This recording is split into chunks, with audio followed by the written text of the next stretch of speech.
Welcome back mga katambalan, mga hot topic and issue pag-usapan natin. Update po tayo kay David Licauco kung saan nga po ay nagkaroon ng media conference ang Never Say Die at ipinakilala yung mga cast ng Never Say Die na isa-isang rumampa doon sa stage. Makikita naman ang kagwapuhan ng isang pambansang Ginoo at ni Jillian Ward nung rumampa nga ito ng sabay doon sa stage at makikita na talaga namang ready na ang buong cast ng Never Say Die para po sa February 2 na kung saan na ipapalabas sa GMA Prime.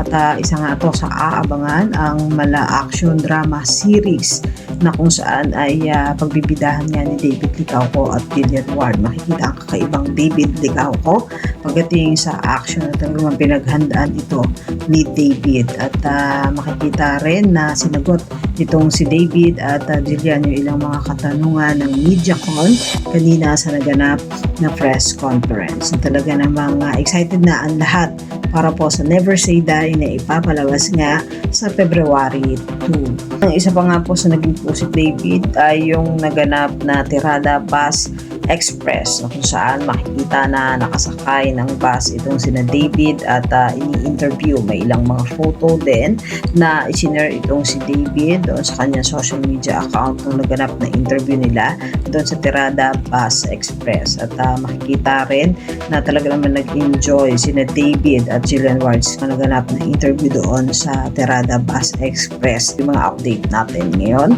kay David, kayo mga katambalan, anong masasabi nyo? Mag-comment lang sa comment section at pag-usapan natin. Yan ang mga hot topic issue dito lamang sa Tambalang JK.